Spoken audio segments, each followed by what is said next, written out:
हे दोस्तों, कैसे हो? तो यार, अटैक ऑन टाइटन का एपिसोड 67 आ चुका है। आज का एपिसोड इंटरेस्टिंग तो था ही, पर सैड भी था। ओके, जस्ट स्टार्ट करने से पहले सब्सक्राइब नहीं किया है तो करो यार, क्यों रुके हो? आगे और भी इंटरेस्टिंग वीडियोस आने वाले हैं। Okay, let's start the video. तो लास्ट एपिसोड में हमने देखा कि वॉर हैमर टाइटन और अटैक टाइटन भिड़े। इनकी कुछ क्लैशेस के बाद वॉर हैमर टाइटन ने अटैक टाइटन को लगभग हरा ही दिया था कि ब्लैक ऑप्स ने एंट्री मारी। फिर तो इवेंचुअली एरन ने पता लगा लिया कि वॉर हैमर टाइटन का होस्ट, उसका यूज़र, उसका इनहेरिटर कहाँ है, और उस होस्ट को यानी उस लैरा टाइबर को ज़मीन से बाहर निकाला और खाने ही वाला था कि एरन पर अटैक किया जॉ टाइटन ने। जॉ टाइटन आया और फिर अटैक टाइटन और जॉ टाइटन की लड़ाई में जॉ टाइटन के क्लॉज ने उस क्रिस्टल को डैमेज दिया, जो एरन ने नोटिस किया। और फिर तो क्या यार, एरन दो ओके जॉ टाइटन, तुझे मैं अब नट क्रैकर की तरह यूज करूंगा। और जॉ टाइटन के मुंह में उस क्रिस्टल को डाला। And now Eren has the power of War Hammer Titan. तो अब दोस्तों, एरन के पास है फाउंडिंग टाइटन की पावर और वॉर हैमर टाइटन की पावर, प्लस तो उसके पास है ही अटैक टाइटन की पावर। ये भी पता लगा जॉ टाइटन के क्लॉज और उसके जॉ आर फ्रिकिंगली स्ट्रांग, जो यार टाइटन की हार्डनिंग एबिलिटी है, जिसे ब्रेक करना नामुमकिन लगता था, उससे ब्रेक करने की ताकत जॉ टाइटन रखता है। कोलोसल टाइटन की पावर को भी एक्शन में देखा हम सबने। और फाइनली एरन के पीछे से एक और टाइटन आया, जो था दी आर्मर टाइटन। ओ यस, हाँ दोस्तों, राइनर को होश आ गया, पर इसका ये ट्रांसफॉर्मेशन देखो।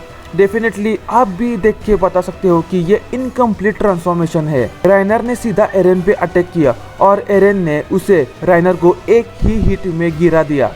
ऑफ कोर्स राइनर उतना रिकवर नहीं हुआ था, और वैसे भी राइनर का एम था जॉ टाइटन को बचाना, यानी गैलियट को बचाना, जो उसने किया। उस पॉइंट पे राइनर पूरी तरह हार चुका था।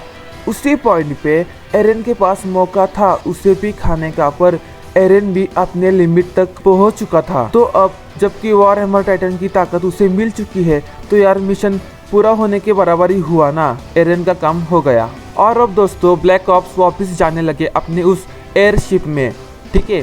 पर जब गैबी ने ये सब देखा, पैराडाइज आइलैंड के लोग वापस जा रहे हैं इतना सब कुछ डिस्ट्रक्शन करके, उसे कंट्रोल नहीं हुआ, गुस्से से भर गई और लिया शॉटगन अपने हाथ में और उनके पीछे गई, और फैल्को उसके पीछे।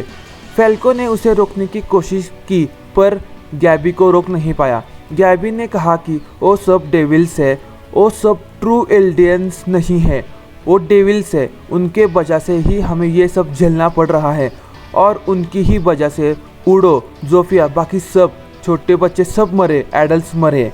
और गैबी फैल्को उस लूबो बंदे को मारकर उस एयरशिप पे आ गए। और यार, आपका हार्ट ब्रेक होगा यार, मेरा भी हुआ। गैबी ने जाते ही उस शॉटगन से सैशा को जाते ही मार दिया। हाँ दोस्तों, Sasha our potato girl is dead यार। इस पॉइंट के बाद वो हमें कभी नहीं दिखेगी। और ये सुनते ही एरन को भी बहुत बुरा लगा। उसने अपने प्लान में ये सब होना नहीं सोचा था, पर यार कोई भी प्लान अगर इतना डेंजरस, इतना रेकलेस होगा, तो विदाउट एनी सेक्रीफाइस होना नामुमकिन के बराबर है ना। और वैसा ही यही हुआ। पर दोस्तों, एरन को आगे जाके कुछ फर्क नहीं पड़ेगा, वो आगे बढ़ता जाएगा चाहे जो भी हो।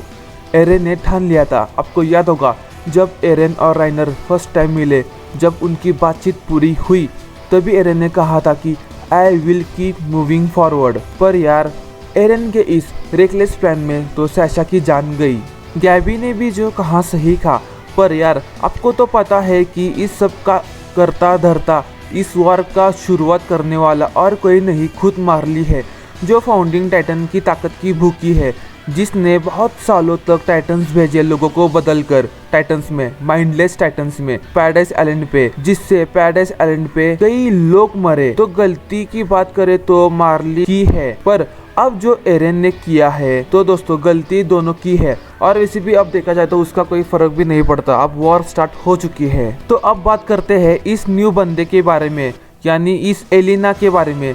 ये एलिना मार्ली से बिलोंग करती है, जो काम कर रही है जिक के लिए। जब राइनर वापस आया, मार्ली अपना मिशन फाउंडिंग टाइटन के फेल होने के बाद, दोस्तों आगे जो बताऊंगा वो सब एरन के वॉर डिक्लेयर करने से पहले हुआ था, ठीक है। मार्ली ने सोल्जर्स भेजे समुंदर किनारे। वही दोस्तों सीजन 3 में उसके लास्ट एपिसोड में ये एरन जहाँ खड़ा है ये वही जगह है। वहाँ पे कुछ तो बातचीत हुई, येलेना और लेवी हंजी के बीच एक साथ काम करने मान गए। तो क्या बात हुई होगी नेक्स्ट एपिसोड में पता चलेगा दोस्तों। एपिसोड 61 में कमांडर मैगेट ने कहा कुछ सोल्जर्स गायब हुए हैं। तो यार जिसने पीक और गैलेट को ट्रैप में फंसाया था और कोई नहीं, यही एलिना थी जो मार्ली के अंदर घुस के लेवी और बाकी सारे ब्लैक ऑप्स के लिए काम कर रही थी। तो अब बैक टू द सीन, जहां एरन को देखते ही लेवी यार कहाँ रुका, दे मारी किक एरन के मुंह पे। फिर गैबी और फैल्को को मारने के बाद जिन उन्हें ले गया लेवी के पास और वहां जाते ही गैबी और फैल्को के लग गए दोस्तों एक अनएक्सपेक्टेड गेस्ट को देख के, जो था जिक। या राइट दोस्तों, जिक और ब्लैक ऑप्स मिले हुए हैं। जैसे मैंने कहा कि येलेना, हंजी और लेवी सब के पास गई थी, जिसे भेजा था जिक ने। जिक ने प्रूफ दिया ये बोल के कि अब रॉयल ब्लड और फाउंडिंग टाइटन दोनों है उनके पास। ओके, इसका मतलब जिक ने लेवी और हंजी को बता दिया है कि उसके पास रॉयल ब्लड है, डेफिनेटली बताया होगा, जिससे फाउंडिंग टाइटन को यूज किया जा सकता है उसके पावर्स को। इंटरेस्टिंग बात पता चली दोस्तों, जिक और ब्लैक ऑप्स एक साथ है, काम कर रहे हैं। जैसे मैंने बताया कमांडर मैगेट ने कहा कुछ सोल्जर्स गायब हुए थे दोस्तों, वो सोल्जर्स जिक के थे जो उसने भेजे थे, यानी एलिना और बाकी उसके मेंबर्स, लेवी और हंजी बाकी सबके पास। और दोस्तों जिक ने जो मेंबर्स जो सोल्जर्स भेजे थे उनके मदद से ही ब्लैक ऑप्स मार्ली पे अटैक लॉन्च कर पाए। तो दोस्तों बेसिकली ये जो वॉर हुई एक एक्ट था कि किसी तरह जिक उनके साथ जा पाए। ओके, तो मैंने पहले के वीडियो में या फिर उसके पहले की वीडियो में पूछा था कि क्या जिक का कोई और मोटिव है, कोई और प्लान है, राइट? तो अब डेफिनेटली होगा, क्योंकि अब हम सबको प्रूफ भी मिला कि जिक और Black Ops are working together. तो अब जिक का क्या एम होगा, इस पे दोस्तों आप अपने आइडियाज मुझे कमेंट सेक्शन में मेंशन करना। आज का एपिसोड दोस्तों अच्छा था, मुझे पसंद आया, पर सैड भी था क्योंकि यार सैशा सैक्रिफाइस हुई। तो दोस्तों आगे जाके और कौन सैक्रिफाइस होगा, क्या आप बता सकते हो? तो दोस्तों अगर हाँ तो कमेंट करके मुझे बताना डेफिनेटली आगे जाके कौन सैक्रिफाइस होगा। तो मिलता हूँ दोस्तों आपको in next video with new topic. चलो गुड बाय।